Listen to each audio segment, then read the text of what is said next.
if you look at the topic of Srimati Radhika, she's often criticized. It's very sad. We don't think of it because we're all very Radha Paksha. If you criticize Radharani to anyone here, they'll be ready to beat you up. Hey, get out. Who do you think you are? Get out. Never come back. But that's not everywhere. Even in India, many places. We should understand it wasn't so long ago. I was just in Jaipur. And in Jaipur, there's a beautiful temple. It's beautiful, the Rose City, Saffron City. There's a beautiful temple there, many temples, but one of the temples is where a great saint, Baladev Vijabhushan Prabhu, he established Radha Tattva, her glories, and protected her position. Why? Because even there, in the heart of Vaishnavism, Bhakti culture, in the heart of Bhakti culture, Jaipur was where all the most sacred deities of Krishna were protected and they were maintained by the king there. Govinda, Gopinath, Madan Mohan, Radha Madhav, Shyam Sundar, Vrindavan Chandra, Radha Vinod, all these deities, when they were being attacked in Vrindavan, they were saved there.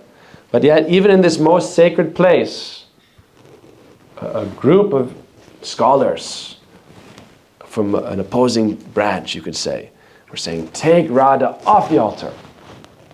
She's not qualified to be on the altar. You can imagine. Only Krishna.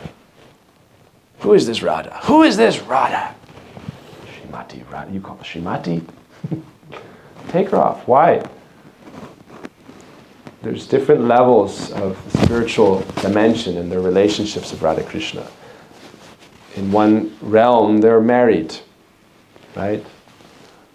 But the sweetness is somewhat less, because it's described that the highest relationship, the highest reality is one of only sweetness, no kind of obligation to love. Marriage means a certain kind of obligation is there. A certain sense of duty is there. We're married, so we're supposed to love each other. We're supposed to do this for each other. That's fine. In this world, it's proper. But in that world, spiritual love, there's no reason. There's no duty to love. It's purely natural. And the energy, or what we call yoga maya, it's called like the pastime energy. Krishna's Shakti or potency in her personified feature, who arranges all the pastimes of Krishna to make his life blissful. Like we're talking about God as the Father looking at our problems, but this is a position he's created and given to someone else. It's called the three devatas, Brahma, Vishnu, Mahesh. You've heard of Shiva, Vishnu, Lord Brahma. They're managing these affairs, and then underneath them there's 330 million demigods managing all kinds of administration, all administrative affairs. You need it, believe me. Like in India, you go some places, and if there's not proper administration, I know, like Gurudev was a policeman, and they had to find one file. And because it wasn't properly organized, there was rooms and rooms and rooms of files stacked 10 feet high. Right? So you couldn't find what you're looking for. So you need all the administrators. But then you give it up. Right? Krishna's not involved in middle management.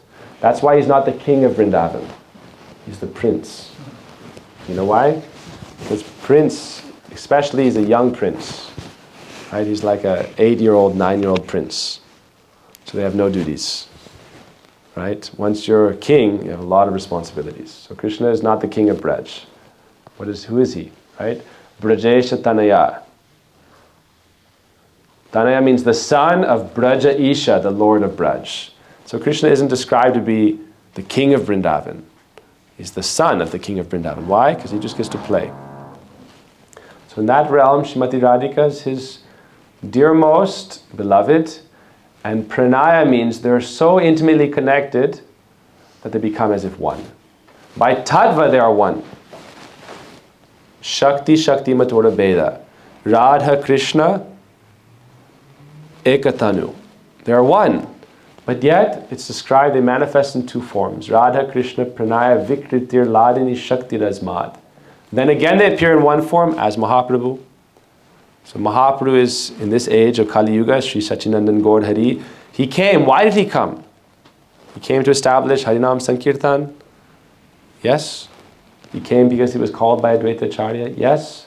But why that special Brajendra Nandan Shyam Sundar Krishna come as Mahaprabhu?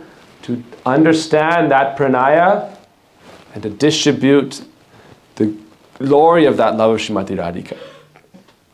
Therefore in Chaitanya Charitamrita, Adi Leela is described. Shri Radhaya pranaya mahima kidrisova madid. Shri Radhaya pranaya mahima kidrisova nayaiva. Swadyo yenad bhuta madhurima kidrisova madiya. Sokyam chasya mad anubhavata kidrisham veti lovat. Tad bhavadya samajani sachigarva sindhu harindu. That Krishna came as Sachinandana to relish the glory of Srimati Radhika's love, to understand it, his own sweetness that she experiences to the highest extent, that supreme fortune, and also prem ras niryas kurite aswadan raga marga bhakti loke kurite pracharan, to preach, distribute this love, the glory of Srimati Radhika. Why? Like we said, in the Ramanandis, they said, remove Srimati Radhika from the altar. Right? And by his efforts, she's established there, he established all tattva, all philosophy, and then wrote Govinda Bhashya and established, no, she will never be removed from the altar. So we see that all throughout the world, all our Krishna temples, Srimati Radhika will be there. Especially in our line of Gaudiyas. Srimati Radhika is there. Other places, they may have Radharani, but it's mood of opulence, no softness and sweetness. So, what is the meaning of the word Radha? Gurudev describes this. Radhavati iti rag. Gurudev breaks it down. Ra, the word, the syllable Ra stands for rag. What is rag? Rag is like a powerful attraction for something. When you're very attracted to something. It's such a powerful thing that it's like, even though you may try to hold yourself back, you're pulled to it. That is rag. Like an iron filing is drawn to a powerful magnet. So imagine you have a magnet, and you have a little piece of iron. Pulled to it, that is rag. So ra, dhavati. Dhavati means to run very swiftly. Radhavati. When Sri Krishna, Supreme Personality, he was standing when Guru gives a mantra, Gopal mantra or Kam Gayatri mantra, especially Gopal mantra, he describes how Krishna is standing in a threefold bending form, very enchanting, very beautiful, very sweet. And he takes his flute to his lips. And the sound that comes out is the Bij mantra, the seed of all divine knowledge. What knowledge? That knowledge that awakens divine love. Clean. And so that seed mantra, even before it's uttered, Srimati Radhika appears, Radha. Radha comes from Krishna's left side. Left side means where Shakti, his beloved potency, comes from.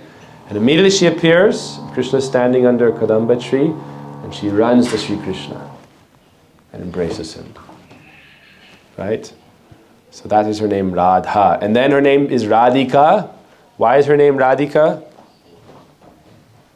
People think, oh, because she is worshipping Krishna. No.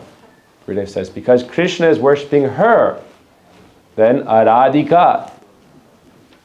He who is worshipping Radha, she is known by the name Radhika. So Krishna is worshipping her. How? Krishna is not only worshipping her, he's worshipping her maidservants.